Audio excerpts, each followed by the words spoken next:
عالم برزخ میں ملتا ہے، ہاں اسے قبر میں دفن کیا گیا ہو یا نہ کیا گیا ہو۔ ایک انسان مر گیا، مان لیجیے اس کو قبر میں دفن کیا گیا، تو قبر میں دفن کیے جانے کے بعد اس کے اعمال جیسے ہوں گے اس کی قبر کی حالت اور حیت ویسی کر دی جائے گی۔ مان لیجیے کہ اس کے اعمال اچھے تھے، اس کا آخرت میں اس کا انعام اکرام ہے جنت کے طور پر، تو اللہ تعالیٰ اس کی قبر کو کشادہ کر دے گا، جنت کی کھڑکی کھول دے گا اور وہاں پہ وہ آرام سے سو جائے گا، ہے نا۔ اسی طریقے سے اگر اس کے اعمال اچھے نہیں ہیں، جہنم کا فیصلہ اس کا ہونا ہے، تو عذاب قبر ہی سے شروع ہو جاتا ہے نا۔ تو وہی کہہ رہے ہیں کہ قبر کی نعمت اور اس کے عذاب سے کیا مراد ہے؟ کہہ رہے ہیں کہ عالم برزخ میں ہمارے اعمال کے حساب سے ہمیں عذاب ملتا ہے یا ہمیں سہولتیں ملتی ہیں، چاہے ہم قبر میں ہوں چاہے قبر میں نہ ہوں، اسی کو ہم قبر کی نعمت اور قبر کا عذاب کرتے ہیں۔ ایک انسان مان لیجیے کہ اس کے اعمال اچھے نہیں تھے اور وہ اس کی موت ہوئی ہے کہ اس کو شیر نے کھا لیا، تو ایسا نہیں کہ وہ بچ جائے، شیر نے اس کو کھا لیا، اس کے بعد بھی اس کے برزخ کے حالات شروع ہو جائیں گے۔ اللہ تعالیٰ ہر چیز پر قادر کر سکتا ہے۔ اللہ تعالیٰ ایک انسان مان لیجیے اس کو جلا دیا گیا، اس کے پورا جسم اس کا راکھ ہو گیا، لیکن اس کا مطلب یہ نہیں کہ وہ بچ جائے گا عالم برزخ کے عذاب سے۔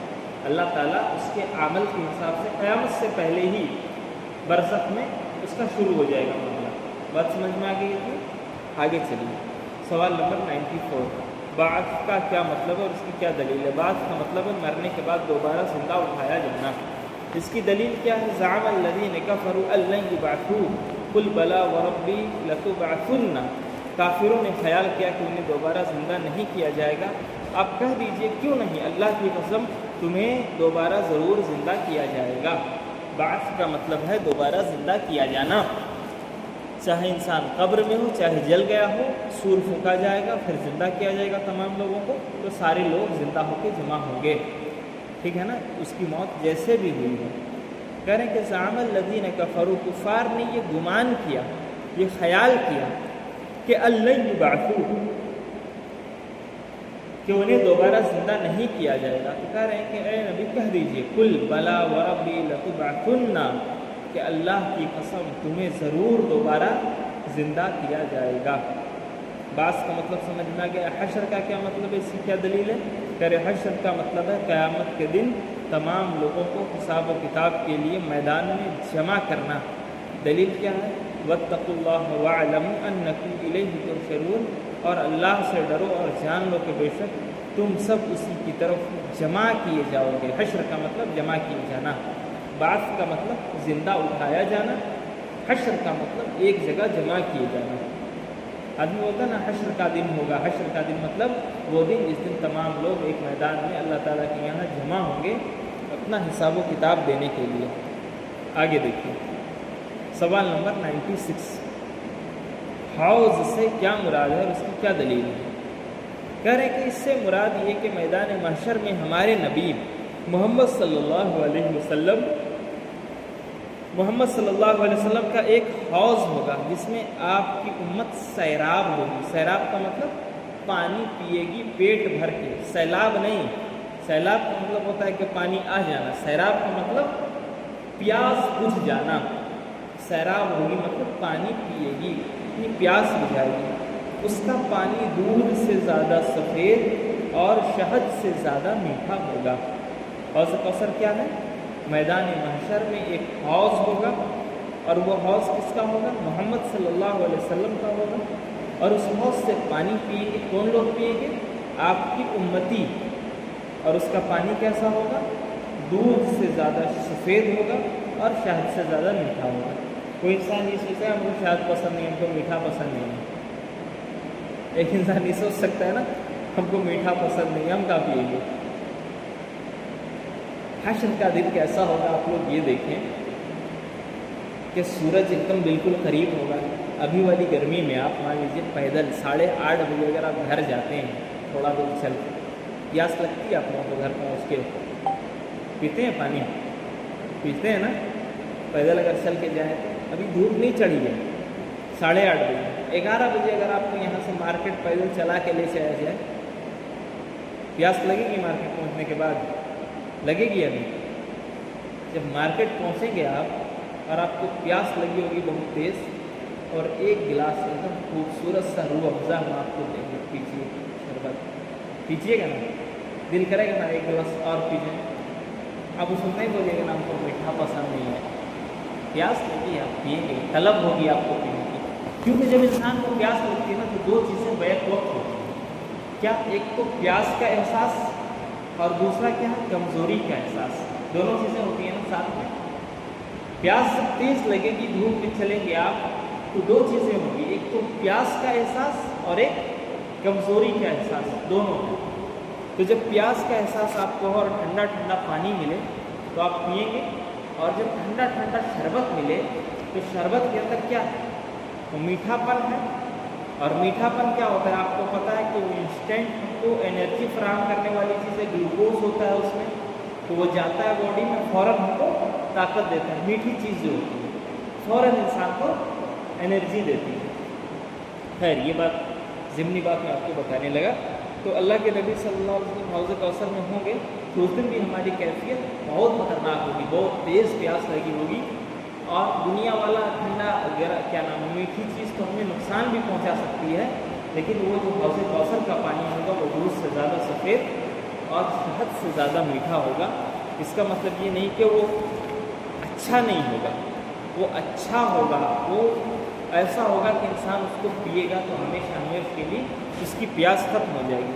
تمام لوگ اس دن پینا چاہیں گے، کچھ نہیں ہوگا نا اس کے علاوہ، اور جو امتی ہوگا اللہ کے نبی صلی اللہ علیہ وسلم کا، اللہ کے نبی اس کو وہاں پلائیں گے۔ کہہ رہے ہیں کہ اس کی دلیل کیا ہے؟ اللہ کے نبی صلی اللہ علیہ وسلم نے فرمایا انا فرطکم علی الحوض فمن وردہ شرب منہ ومن شرب منہ لم یظمأ بعدہ ابدا، کہ میں حوض پر تمہارا استقبال کروں گا، جو وہاں پہنچے گا وہ اس کا پانی پیے گا، جو اس کا پانی پی لے گا اس کے بعد وہ کبھی پیاسا نہیں ہوگا۔ سوچ لیجیے کیسا پانی ہوگا، وہ ایک دم شدید پیاس لگی ہوگی انسان کو، اور ایک بار جا کے وہ حوض کوثر کا پانی پی لے گا تو اس کی پیاس ہمیشہ ہمیشہ کے لیے کیا ہو جائے گی؟ ختم ہو جائے گی۔ پھر حساب و کتاب کا سلسلہ شروع ہوگا، پھر جتنی دیر تک وہ میدان محشر میں رہے اس کو پیاس نہیں لگے گی، اور جو اس سے نہیں پیے گا اس کو کیا ہوگا؟ پیاس لگے گی نا۔ تو اللہ تعالیٰ سے ہمیشہ دعا کرنا چاہیے کہ اللہ تعالیٰ ہم کو قیامت کی سختیوں سے بھی بچائے، ہمیں حوض کوثر نصیب کرے۔ حوض کوثر کن لوگوں کو نصیب نہیں ہوگا؟ مسلمان ہوتے ہوئے بھی ان لوگوں کو جو بدعت کرتے ہیں۔ اللہ کے نبی صلی اللہ علیہ وسلم بدعتیوں کو بھگا دیں گے، اپنے حوض میں ان لوگوں کو جگہ نہیں دیں گے، حوض سے پینے کی اجازت نہیں دیں گے۔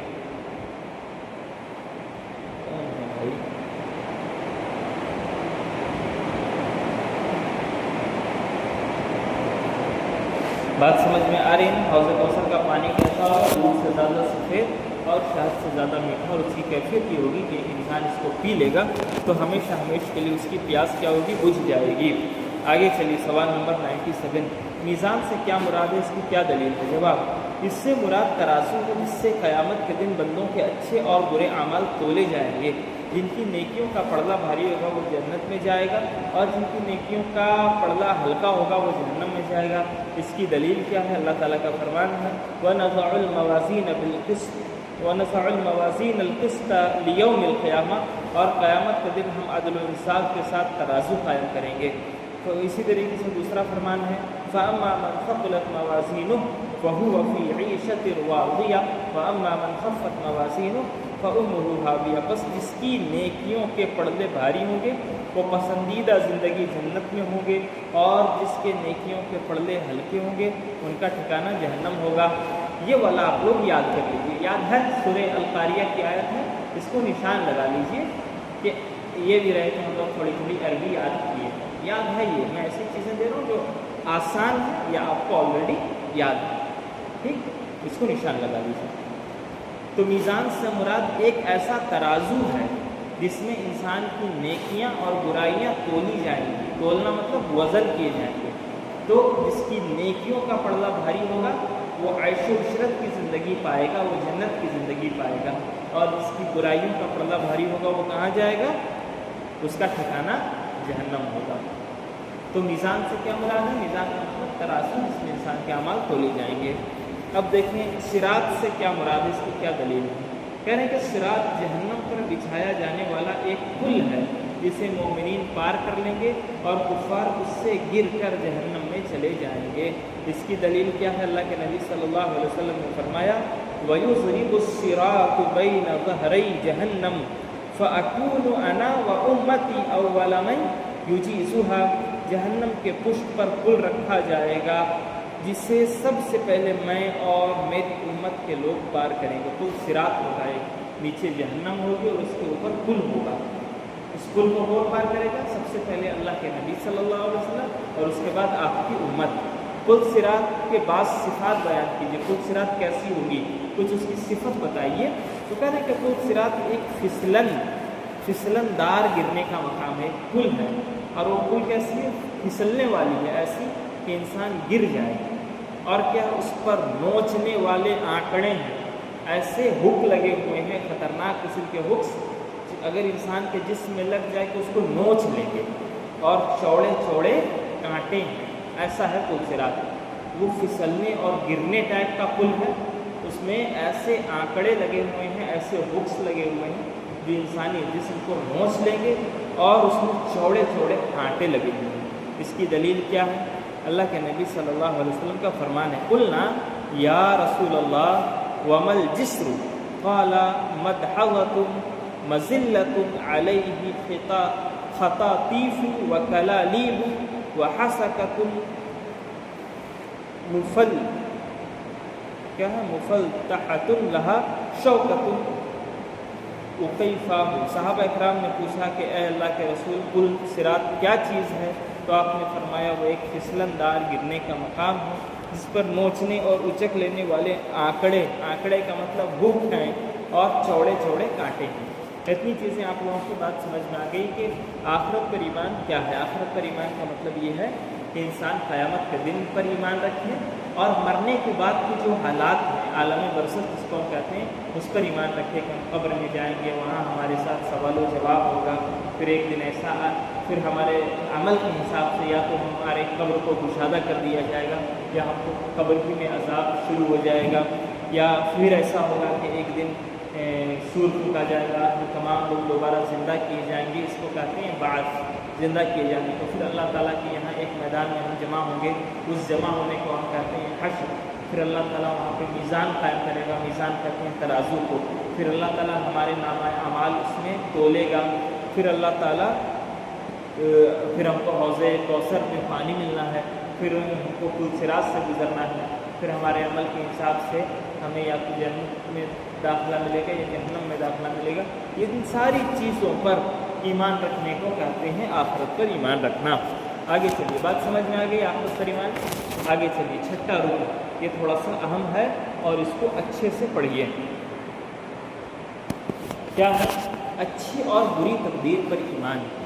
اچھی اور بری تقدیر پر ایمان۔ تقدیر آپ لوگ جانتے ہیں نا؟ نہیں جانتے؟ جانتے ہیں؟ تقدیر جانتے ہیں آپ لوگ؟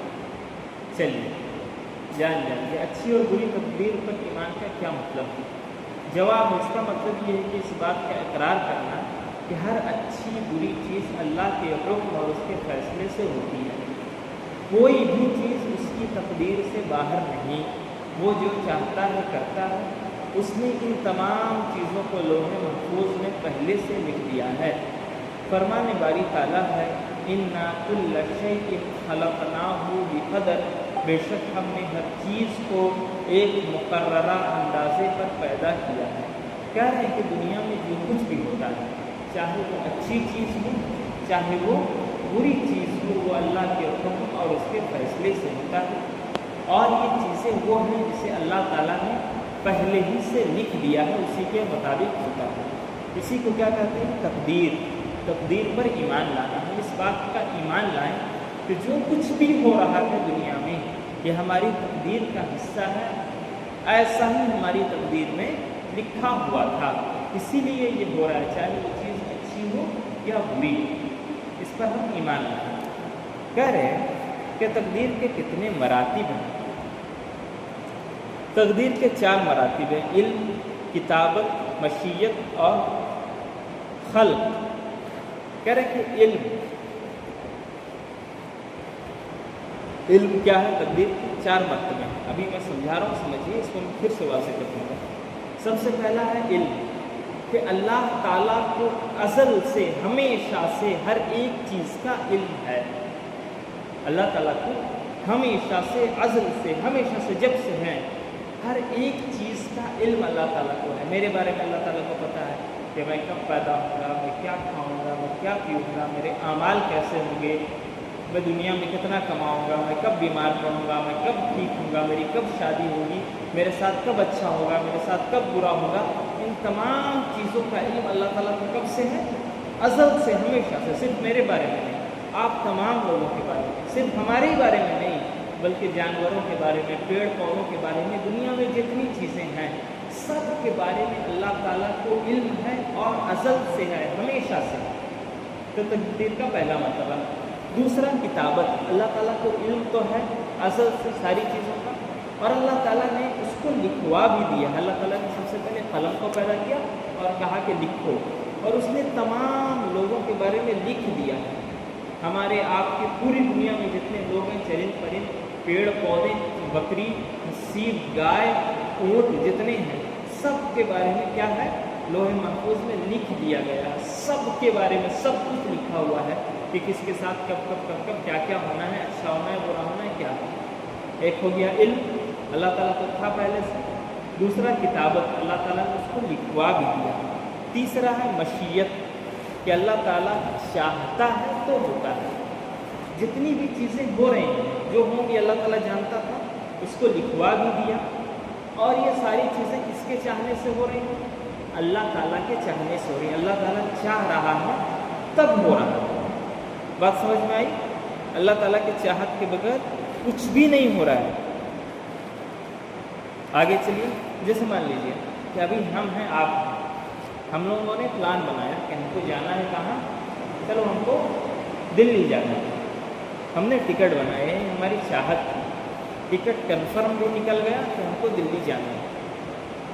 اور کل ہم کو مان لیجیے جانا ہے، اور آج میری طبیعت خراب ہو گئی، مجھے بخار ہو جائے بہت تیز کہ میں سفر نہ کر سکوں.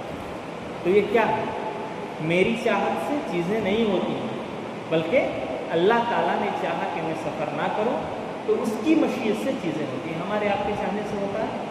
انسان کتنی چیزیں چاہتا ہے، ساری چیزیں اس کی چاہت کے مطابق ہو جاتی ہیں؟ نہیں ہوتی ہیں نا. تو مشیت ہے، اللہ تعالیٰ کا علم ہے، وہ جانتا تھا کیا ہوگا کیا نہیں ہوگا. اللہ تعالیٰ نے اس کو لکھوا دیا، اور جو کچھ بھی ہو رہا ہے اللہ کے چاہنے سے ہو رہا ہے. اللہ تعالیٰ چاہ رہا ہے تو ہو رہا ہے، نہیں چاہے گا تو نہیں ہوگا. تیسرا کیا ہے؟ خلق. اللہ تعالیٰ ہی ہم کو، اور ہم جو کچھ کر رہے ہیں سب کو اللہ تعالیٰ ہی پیدا کرنے والا ہے. ہم کو بھی پیدا کیا، جیسے ہم ہیں، اللہ تعالیٰ نے چیزیں لکھ دی تقدیر میں، اور ہمیں اختیار دے دیا کہ تم جو چاہو کرو. ہم ہیں، ہم اللہ کی عبادت کرنے آئے ہیں، ہم نماز پڑھنے والے ہیں. تو ہمارا خالق بھی اللہ ہے، اور ہمیں نماز پڑھنے کی جو توفیق دے رہا ہے، طاقت دے رہا ہے، اٹھنے بیٹھنے، زبان چلانے، یہ سب کون دے رہا ہے؟ اللہ تعالیٰ دے رہا ہے. اسی کی پیدا کردہ طاقت بھی ہے، اسی کا پیدا کردہ وقت بھی ہے، اسی کا پیدا کردہ توفیق بھی ہے. ابھی میں اس کو سمجھا رہا ہوں. ایک انسان یہ اعتراض کر سکتا ہے کہ جب اللہ تعالیٰ کو سب کچھ پتہ تھا پہلے سے، عام اعتراض ہے نا یہ، اللہ تعالیٰ کو سب کچھ پتہ تھا، تو اللہ تعالیٰ پھر انسان کو جہنم میں کیوں داخل کرے گا؟ ہے نا. جب اللہ تعالیٰ کو پتہ ہے کہ کون نیکی کرے گا، کون برائی کرے گا، کیا کرے گا کیا نہیں کرے گا، تو اللہ تعالیٰ نے جنت جہنم کیوں رکھا ہے؟ تو آپ دیکھیں، علم والے باب میں آیا ہوں. علم، اللہ تعالیٰ کو پتہ ہے ساری چیزیں کہ کون نیکی کرے گا، کون برائی کرے گا. تو اللہ تعالیٰ کا جو علم ہے وہ ہم کو زبردستی نہیں کروا رہا ہے کہ ہم برائی کریں. اللہ تعالیٰ کا علم ہم کو مجبور نہیں کر رہا ہے کہ ہم برائی کریں. مان لیجئے کہ ہم کلاس میں، اور ایک بچہ ایسا ہے جس کی حرکتیں ہم کو پتہ ہیں، ہم پڑھا رہے ہیں، ہم کو پتہ ہے کہ نہ کلاس ڈھنگ سے سنتا ہے، نہ گھر میں جا کے پڑھتا ہے. ہم کو پتہ ہے کہ جب ایگزام ہوگا تو یہ کیا ہوگا؟ یہ فیل ہوگا. یہ ایگزام ہوگا تو کیا ہوگا؟ یہ فیل ہوگا. تو میرا یہ جاننا کہ یہ فیل ہوگا، یہ اس کو فیل ہونے پر مجبور کر رہا ہے کیا؟ نہیں کر رہا ہے. میرا یہ جاننا کہ وہ فیل ہوگا اس کو فیل ہونے پر مجبور کر رہا ہے. فیل ہونا نہ ہونا، پڑھنا لکھنا اس کے اختیار میں ہے نا. آپ یہ مان لیجیے کہ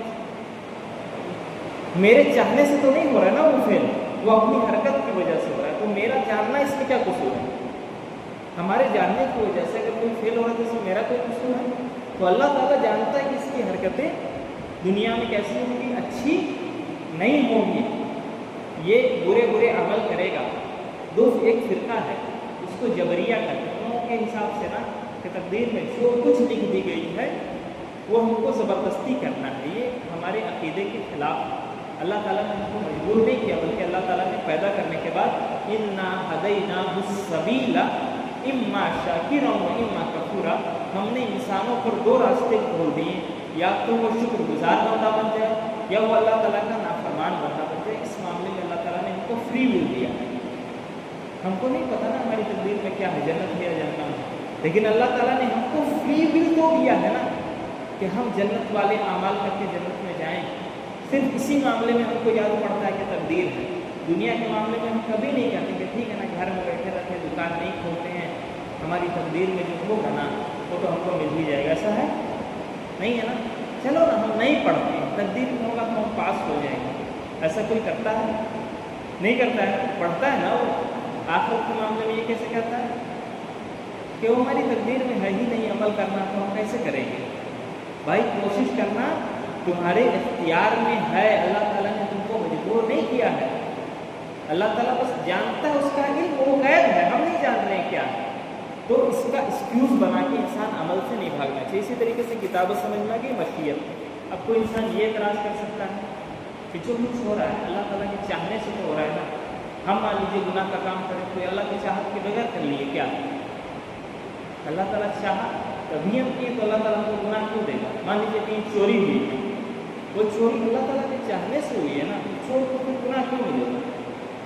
یہ بھی انسان اعتراض کر سکتا ہے. تو لیکن مشیت ہوتی ہے ایک مطلق اللہ تعالیٰ کا چاہنا، اور ایک ہے اللہ تعالیٰ نے کس چیز سے منع کیا ہے. جیسے اللہ تعالیٰ نے چوری کو منع کیا ہے یا نہیں؟ چوری کو اللہ تعالیٰ نے حرام قرار دیا کہ تمہیں چوری نہیں کرنی ہے. اس کے باوجود ایک انسان ہے جو اپنے اختیار سے چوری کرتا ہے، اللہ تعالیٰ اس کو پسند نہیں کرتا ہے. اللہ تعالیٰ نے اس کو حرام قرار دیا. اس کا مطلب یہ ہے کہ اللہ تعالیٰ اس عمل کو پسند نہیں کرتا ہے، نہ ہی اس کا حکم دیا. لیکن ایک انسان کو اللہ تعالیٰ نے قدرت دی ہے، طاقت دی ہے کہ وہ چوری کر سکتا ہے. وہ اپنی قدرت اور طاقت کا غلط استعمال کر کے غلط راستے کو اختیار کرتا ہے. تو اس میں اللہ تعالیٰ کی غلطی ہے. اللہ تعالیٰ نے تم کو قدرت اور طاقت دی ہے نا، تم اچھا راستہ بھی اختیار کر سکتے ہو. اللہ تعالیٰ زبردستی تم سے نہیں کروا رہا ہے. اللہ تعالیٰ نے منع کیا ہے کہ تمہیں چوری نہیں کرنی ہے، چوری کا کام حرام کا کام ہے. اور اللہ تعالیٰ نے تم کو اختیار دیا ہے، طاقت دیا ہے، قدرت دیا ہے، اور تم اس طاقت و قدرت کا غلط استعمال کر کے غلط راستے کا اختیار کرتے ہو. تو اس میں اللہ تعالیٰ کی کوئی غلطی نہیں ہے نا. اللہ تعالیٰ نے منع کیا یہ کام نہیں کرنا ہے. جیسے مثال ایک انسان ہے، اس کا ایک بیٹا ہے، اس کی عمر مان لیجیے 14-15 سال. باپ کہتا ہے کہ تم کو فلاں کام نہیں کرنا ہے. باپ کے اندر روکنے کی طاقت بھی ہے، قدرت بھی ہے. اس کے باوجود بیٹا کیا کرتا ہے؟ کر دیتا ہے وہ عمل کر دیتا ہے. باپ اس کام سے منع کیا تو آپ کیا کہیں گے کہ باپ چاہتا تو روک دیتا، نہیں روکا نا، تو اس کا مطلب یہ کہ اس کے ابا کو یہ کام پسند تھا. تو کاہے اللہ تعالیٰ کاہے اس کے ابا اس کو عذاب دیں گے، کاہے اللہ تعالیٰ اس کے ابو اس کو سزا دیں گے. ایک کام ہوتا ہے اختیار کا ہونا، اور ایک کام ہوتا ہے حکم، کہ اللہ تعالیٰ نے ہمیں اختیار دیا اور ہمیں حکم دیا کہ یہ کام نہیں کرنا ہے، تو ہم کو حکم پر عمل کرتے ہوئے اس کام کو نہیں کرنا ہے. یہ ایکسکیوز ہم نہیں بنا سکتے ہیں کہ اللہ تعالیٰ کے چاہے بغیر تھوڑی ہوا. اللہ تعالیٰ کے چاہے بغیر کچھ نہیں ہوتا، ایک پتا بھی نہیں گرتا ہے. لیکن اللہ تعالیٰ نے اس غلط کام کے کرنے پر ہم کو مجبور نہیں کیا، بلکہ صرف اللہ تعالیٰ نے ہم کو اختیار دیا تھا، ہم نے اپنے اختیار کا غلط استعمال کیا. بات سمجھنے میں آئی؟ تقدیر میں کیا چیزیں ہیں؟ علم ہے، کتابت ہے، مشیت ہے، اور کیا ہے؟ خلق ہے، اللہ تعالیٰ کو علم ہے کہ کون کون کیسا کیسا عمل کرے گا. جیسے علم ہے ہم کو کہ کل سورج نکلے گی، جیسے آج سورج نکلی، ٹھیک. تو ہمارا یہ جاننا کہ کل سورج طلوع ہونے والا ہے، ہمارا یہ جاننا سورج نکلنے کا سبب ہے کیا؟ سورج نکلنے کا سبب ہمارا جاننا ہے کیا؟ ہم اگر جانتے ہیں کہ کل سورج نکلے گا تو ہمارا جاننا سورج نکلنے کا سبب نہیں ہے بلکہ سورج نکلے. تو ویسے ہی اللہ تعالیٰ جانتا ہے کہ یہ فلاں فلاں فلاں فلاں کام کرے گا، تو اللہ تعالیٰ زبردستی نہیں کروا رہے ہیں. اللہ تعالیٰ کو علم ہے، بس اللہ تعالیٰ نے ہم کو اختیار دیا. اس کا میں خلاصہ اگر کروں تو یہ ہے کہ تقدیر وہ ہے کہ اللہ تعالیٰ ہر چیز کو ازل سے جانتا ہے، ہمیشہ سے جانتا ہے. اللہ تعالیٰ نے اس کو کتابت یعنی لوح محفوظ میں لکھوا بھی دیا ہے. اللہ تعالیٰ کی مرضی کے بغیر کوئی کام نہیں ہوتا ہے، لیکن اللہ تعالیٰ کچھ کاموں کو پسند کرتا ہے، کچھ کاموں کو ناپسند کرتا ہے، نہ کرنے کا حکم دیا. اس کے باوجود ایک انسان اللہ تعالیٰ کا حکم نہ مان کے اللہ تعالیٰ کی نافرمانی کا عمل کرتا ہے تو یہ عمل بھی اللہ کی مشیت سے ہو رہا ہے. وہ اپنے اختیار کا غلط استعمال کر کے اللہ کے حکم کے خلاف جا رہا ہے، اس وجہ سے اللہ تعالیٰ اس کو عذاب دے گا. کوئی ایکسکیوز نہیں بنا سکتا کہ اللہ تعالیٰ تیرے چاہے بغیر تو میں نہیں کرتا، اس لیے تو چاہا تبھی میں نے کیا. بیٹا باپ سے کہہ سکتا ہے کہ ابو آپ منع کیے تھے پھر بھی ہم یہ کام کر دیے، آپ اگر چاہتے تو ہم نہیں کرتے، آپ ہم کو گھر میں باندھ کے رکھ لیتے، ہم نہیں کرتے. تو باپ یہ والا ایکسکیوز مانے گا؟ نہیں مانے گا نا. تو بھائی میں نے تم کو اختیار دیا تھا، میں نے کہا تھا کہ یہ تم کو نہیں کرنا ہے، اس کے باوجود تم نے کیا تو پٹائی تو ہوئی تمہاری. ہاں میں روک سکتا تھا، تو گھر میں باندھ کے رکھ سکتا تھا، کہ میں نے نہیں باندھا، میں نے منع تو کیا تھا تم کو، ہے نا. اللہ تعالیٰ نے منع کیا تو اس پہ عمل تو کرنا ہے. تو یہ ایکسکیوز نہیں دے سکتے ہیں کہ اللہ تعالیٰ تو چاہتا تو روک دیتا، تو نہیں روکا تو عذاب کیوں دے گا. تو اللہ تعالیٰ زبردستی، دنیا دارالامتحان ہے، یہاں کو فری ول دیا اللہ تعالیٰ نے، اختیار دیا ہے. یہ کام برا ہے، یہ کام بھلا ہے، یہ نیکی کا کام ہے، یہ گناہ کا کام ہے. یا تو نیکی کا کام کرو یا گناہ کا کام کرو، تمہارے اختیار میں ہے. لیکن اللہ تعالیٰ کو سب پتہ ہے کہ تم کیا کرنے والے ہو، لیکن ہم کو نہیں پتہ نا ہم کیا کرنے والے ہیں. تو ہماری کوشش کیا ہونی چاہیے؟ نیکی ہونی چاہیے. آگے چلیے، اس کو میں پھر سے سمجھا دوں گا، اگر آج پوری بات سمجھ میں آئی ہو تو پھر سے سمجھا دوں گا. سوال نمبر 102 دیکھیے، تقدیر کے چاروں مراتب کا کیا مطلب ہے؟ دلیل کے ساتھ ذکر کریں کہ جواب پہلا مرتبہ علم، یعنی اللہ تعالیٰ ہر چیز کو اجمالی اور تفصیلی طور سے اس کے واقع ہونے سے پہلے ہی جانتا ہے. اجمالی مختصر میں اور تفصیلی پوری تمام چیزیں اللہ تعالیٰ اس کے واقع ہونے سے پہلے ہر ایک چیز کو پہلے ہی سے جانتا ہے. دلیل کیا ہے؟ اللہ تعالیٰ فرماتا ہے ان اللہ بکل شیء علیم، بے شک اللہ ہر چیز کو خوب جانتا ہے. دوسرا مرتبہ کتابت، یعنی اللہ تعالیٰ نے قیامت تک رونما ہونے والی ہر چیز کو لوح محفوظ میں لکھ دیا ہے. فرمان باری تعالیٰ ہے وَكُلَّ شَيْءٍ أَحْصَيْنَاهُ فِي إِمَامٍ مُبِينٍ، کہ ہم نے ہر چیز کو واضح کتاب لوح محفوظ میں درج کر دیا ہے. تیسرا مرتبہ مشیت، یعنی جو کچھ اللہ نے چاہا وہ ہوا اور جسے نہیں چاہا وہ نہیں ہوا. دلیل کیا ہے؟ وَمَا تَشَاءُونَ إِلَّا أَن يَشَاءَ اللَّهُ رَبُّ الْعَالَمِينَ، اور تم جو کچھ نہیں چاہ سکتے مگر تم کچھ نہیں چاہ سکتے مگر جب تک اللہ رب العالمین نہ چاہے. یعنی جو کچھ بھی ہوگا وہ اللہ رب العالمین کی چاہت کے مطابق ہوگا، ہماری چاہت سے کچھ نہیں ہوتا ہے. چوتھا کیا ہے؟ خلق، یعنی اللہ تعالیٰ ہی کائنات کی ہر چیز کا خالق ہے. دلیل کیا ہے؟ اللہ خالق کل شیء، اللہ تعالیٰ ہر چیز کو پیدا کرنے والا ہے. اور دوسری دلیل اللہ واللہ خلقکم وما تعملون، اللہ نے تمہیں اور تمہارے اعمال کو، تمہارے کاموں کو پیدا کیا ہے. چاروں مرتبے دلیل کے ساتھ آپ نے دیکھی، یہ تقدیر کے 4 مرتبے ہیں. علم، اللہ تعالیٰ نے کہا کہ ان اللہ بکل شیء علیم، اللہ تعالیٰ ہر چیز کو جانتا ہے. دوسرا مرتبہ ہے کتابت، اللہ تعالیٰ نے کہا کہ وَكُلَّ شَيْءٍ أَحْصَيْنَاهُ فِي إِمَامٍ مُبِينٍ، کہ ہم نے ہر چیز کو واضح کتاب میں لوح محفوظ میں لکھ دیا ہے. تیسرا مرتبہ ہے مشیت، یعنی جو کچھ اللہ نے چاہا وہ ہوا، جو ہم چاہتے ہیں وہ نہیں ہوتا. اللہ تعالیٰ نے فرمایا وَمَا تَشَاءُونَ إِلَّا أَن يَشَاءَ اللَّهُ رَبُّ الْعَالَمِينَ، کہ تمہاری چاہت سے کچھ نہیں ہوتا سوائے اس کے جو اللہ چاہے. اور چوتھا مرتبہ کیا ہے؟ کہ اللہ تعالیٰ ہمارا اور ہمارے اعمال کا خالق ہے. اس کی دلیل کیا ہے؟ اللہ تعالیٰ فرماتا ہے اللہ خالق کل شیء اللہ تعالیٰ ہر چیز کا پیدا کرنے والا ہے، اور اللہ تعالیٰ کہہ رہے ہیں کہ واللہ خلقکم وما تعملون، کہ اللہ تعالیٰ تمہیں بھی پیدا کیا ہے اور جو کچھ تم عمل کرتے ہو وہ بھی اللہ تعالیٰ کی تخلیق کرتا ہے۔ آگے دیکھیں سوال نمبر 103، تقدیر پر ایمان کے فوائد کیا ہیں؟ تقدیر پر ایمان کے درج ذیل فوائد ہیں۔ یہ عمل صالح اور جد و جہد پر ابھارتا ہے۔ دوسرا فائدہ یہ کہ اللہ پر اعتماد اور اس کے استعانت کی دعوت دیتا ہے۔ تیسرا فائدہ یہ ہے کہ یہ دلوں سے بغض، حسد، کبر و غرور کو دور کرتا ہے۔ سب سے پہلا فائدہ کیا ہے؟ یہ عمل صالح اور جد و جہد کی طرف ابھارتا ہے۔ ہم کو پتہ ہے کہ تقدیر ایک ہے جسے اللہ تعالیٰ نے لکھ دیا ہے، اس میں ہمارے اعمال لکھے ہوئے ہیں، اس میں ہمارا انجام لکھا ہوا ہے۔ ہم کو نہیں پتہ کیا لکھا ہوا ہے، اس لیے ہم کو عمل کرنا ہے۔ ہم کو مان لیجیے پتہ ہو جنت میں جاؤ گے، عمل نہیں کرے گا آدمی۔ تقدیر میں ساری چیزیں لکھی ہوئی ہیں، ہم کو نہیں پتہ کیا لکھا ہوا ہے، اللہ تعالیٰ نے ہم کو اختیار دیا ہے، ہم کو عمل کرنا ہے۔ تقدیر کا سب سے پہلا فائدہ کہ عمل صالح کی طرف ہماری توجہ آتی ہے، ہم اس کی طرف جد و جہد کرتے ہیں۔ دوسرا فائدہ یہ کہ اللہ تعالیٰ پر اعتماد اور اس سے استعانت کی دعوت دیتا ہے، یعنی ہم عمل کرتے ہیں اور اللہ تعالیٰ سے توفیق بھی مانگتے ہیں کہ اللہ تو ہمیں نیک اعمال کی توفیق دے، اللہ تو ہمارے اس عمل پر ہمیں ثابت قدم رکھ۔ ہم کو نہیں پتہ ہماری تقدیر میں کیا ہے، ہمارا انجام کیا ہونا ہے، ہم اپنے کہیں کوشش کر رہے ہیں اللہ کہ ہم نیک بن کے رہیں، اللہ تو ہم کو اس پہ ثابت قدم رکھ، اس پہ ہمیں جمائے رکھ۔ ہم نہیں جانتے تو اللہ تعالیٰ سے دعا بھی کرتے ہیں۔ اسی طریقے سے یہ دلوں سے بغض، حسد، کبر و غرور کو دور کرتا ہے۔ بغض، حسد کیسے؟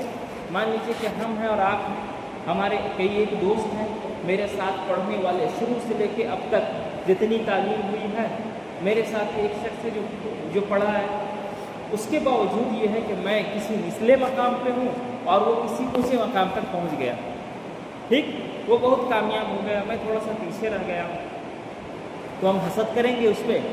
نہیں کریں گے نا، کیونکہ اس کی تقدیر میں اللہ تعالیٰ نے لکھا تھا کہ وہ فلاں مقام تک جائے گا، میری تقدیر میں لکھا تھا کہ میں یہاں رہوں گا۔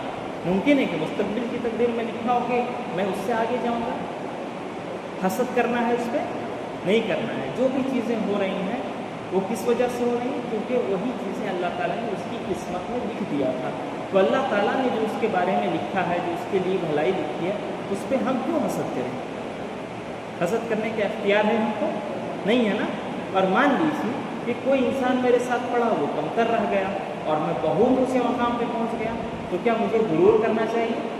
ہم کو فخر اور تکبر کرنا چاہیے کہ میں یہاں تک آ گیا؟ نہیں، میں نہیں آیا، تو اللہ تعالیٰ نے میری قسمت میں لکھا تھا کہ میں یہاں تک آؤں۔ اللہ تعالیٰ نے میری قسمت میں لکھا تھا، جبکہ ہماری تعلیم ایک ہی طرح سے ہے، ہم لوگ ساتھ میں پڑھے ہیں، ایک ہی برابر کی کوالیفیکیشن میں ساری چیزیں ہیں، اس کے باوجود مجھے اپارچونیٹی زیادہ ملی، مجھے مواقع زیادہ ملے، میں زیادہ کامیاب ہو گیا، تو یہ میرا اختیار نہیں تھا نا، اللہ تعالیٰ نے میری قسمت میں یہ کامیابی لکھی تھی، تو میں غرور اور تکبر کیوں کروں گا؟ کرے گا کوئی؟ نہیں کرے گا نا، نہیں کرنا چاہیے۔ یہ تقدیر جو ہے، اس پر ایمان لائے انسان تو ان چیزوں سے وہ دور ہو جاتا ہے، وہ کسی پہ حسد نہیں کرتا۔ کوئی کامیاب ہو گیا تو ہو گیا، اس کی تقدیر میں وہ چیز لکھی ہوئی تھی، اس کی قسمت میں لکھی ہوئی تھی، ہم کیا کریں گے؟ ہم کیوں اس سے حسد کریں؟ اور اگر ہم کامیاب ہو گئے تو ہم کو غرور اور تکبر بھی نہیں کرنا، کیونکہ اس میں ہمارا کیا کمال ہے؟ یہ تو اللہ تعالیٰ ہی کی عطا ہے، یہ اللہ تعالیٰ ہی نے ہماری قسمت میں لکھا تھا، ورنہ ہماری طرح کتنے لوگ ہیں، ہماری طرح کی کوالیفیکیشن لے کے کتنے لوگ ہیں جو بے روزگار گھوم رہے ہیں، ناکام گھوم رہے ہیں، ہم سے زیادہ پڑھے لکھے ہیں، ہم سے زیادہ اچھے مقام پر ہیں، ہم سے زیادہ ذہین ہیں، اس کے باوجود ان کے پاس کوئی جاب نہیں ہے، ان کے پاس کوئی ایسا موقع نہیں ہے کہ وہ کامیابی اپنی دکھا سکیں۔ تو اس میں غرور اور تکبر بھی نہیں ہونا چاہیے جب انسان تقدیر پر ایمان لاتا ہے۔ تو تقدیر آپ لوگوں کو بات سمجھ میں آ گئی کہ تقدیر کہ دنیا میں جو کچھ بھی ہو رہا ہے، چاہے وہ اچھا ہو یا برا ہو، جو کچھ بھی ہو رہا ہے وہ سب اللہ رب العالمین کے چاہے بغیر نہیں ہو رہا ہے، سب کچھ اللہ کی مشیت سے ہو رہا ہے۔ اللہ تعالیٰ کو ہمیشہ سے یہ پتہ تھا کہ کس کے ساتھ کیا ہونا ہے، اللہ تعالیٰ نے اس کو لکھوا دیا تھا، اور ابھی جو ہو رہا ہے یہ بھی اللہ کی چاہت سے ہو رہا ہے، اور اللہ ہی تعالیٰ ہمارا خالق ہے اور ہمارے اعمال کا خالق ہے۔ لیکن اللہ تعالیٰ نے ہم کو فری ول دیا ہے کہ یہ اختیار میں تم کو دے رہا ہوں، میں اپنی پسند تم کو بتا دیا ہوں، میں اپنی ناراضگی تم کو بتا دیا ہوں، تم کو یہ عمل کرنا ہے، تم کو یہ عمل نہیں کرنا ہے، یہ فری ول ہم کو دیا ہوا ہے۔ یہ کوئی اللہ تعالیٰ کی ایکسکیوز نہیں پیش کر سکے گا کہ اللہ میں نے یہ جو برائی کا کام کیا یہ تیری چاہت اور تیرے چاہنے سے کیا، ایسا ایکسکیوز اللہ تعالیٰ کے یہاں نہیں چلے گا. کیوں نہیں چلے گا؟ کیونکہ اللہ تعالیٰ نے ہم کو کیا دیا ہے؟ فری ول دیا ہے، اختیار دیا ہے اور حکم دیا ہے کہ تم کو فلاں کام نہیں کرنا ہے. تو اللہ تعالیٰ نے جس کام سے روکا ہے اس حکم پر عمل کرتے ہوئے ہم کو اس کام سے رک جانا ہے. یہ ایکسکیوز اللہ کے یہاں نہیں چلے گا کہ اللہ تعالیٰ تو چاہتا تو میں نہیں بھی کرتا. جیسے میں نے آپ کو مثال کے ذریعے سمجھایا کہ ایک جوان لڑکا ہے، اس کے ابا نے منع کیا کہ بابو تم فلاں کام مت کرنا، اس کے باوجود وہ لڑکا کرتا ہے. جب اس کے ابو پٹائی کرتے ہیں تو کہتا ہے ابو آپ چاہتے تو ہم کو گھر میں باندھ کے بھی رکھ سکتے تھے، آپ نے تو صرف منع کیا تھا، ہم کیسے نہیں کرتے؟ آپ نے صرف منع کیا تھا اس لیے ہم کرنی، آپ باندھ دیتے تو ہم نہیں کرتے. تو اس کے ابو یہ بات مانیں گے؟ نہیں مانیں گے. نہ ٹھکائی ہوگی نہ اس کی پٹائی ہوگی نہ اس کی. تو اللہ تعالیٰ کے یہاں بھی ویسے ہی اللہ تعالیٰ کی مشیت ایک مطلق ہے. کوئی بھی عمل اللہ کی چاہت کے بغیر ہو ہی نہیں سکتا. اللہ ہی تعالیٰ نے وہ اختیار ہم کو دیا ہے، لیکن اللہ تعالیٰ نے ہم کو کچھ چیزوں کے کرنے سے منع کیا ہے. تو ہمارے ذمے کیا ہے کہ ہم ان چیزوں سے بچیں. اور جبریہ کی طرح ہمارا یہ عقیدہ نہیں ہے کہ تقدیر میں جو کچھ لکھ دیا گیا ہے وہ ہم سے زبردستی کروایا جا رہا ہے. ایسا ہمارا عقیدہ نہیں ہے. ہمارا عقیدہ یہ ہے کہ اللہ تعالیٰ نے تقدیر لکھ دیا ہے. اللہ تعالیٰ کو سب کچھ پتہ ہے کیا کیا لکھا ہوا ہے. ہم کو کچھ نہیں پتہ کہ تقدیر میں کیا لکھا ہوا ہے. ہم کو بس اس بات کا مکلف بنایا گیا ہے، اس بات کا حکم دیا گیا ہے کہ تم کو یہ کام کرنا ہے، تم کو یہ نہیں کرنا ہے. تو ہم کو اسی پر عمل کرنا ہے. نیکی کا کام ہم کو کرنا ہے، برائی کے کام سے ہم کو رکنا ہے. نیکی کریں گے تو نیکی ملے گی، برائی کریں گے تو عذاب ملے گا. تقدیر کا بہانہ بنا کے ہم اللہ تعالیٰ کے عذاب سے نہیں بچ سکتے. امید کرتا ہوں کہ اتنی باتیں آپ لوگوں کو سمجھ میں آ گئی ہوں گی. کل میں دوبارہ سے دہرا دوں گا تو بات مزید واضح ہو جائے گی. چلیے کل پھر ملتے ہیں انشاءاللہ. السلام علیکم ورحمۃ اللہ وبرکاتہ.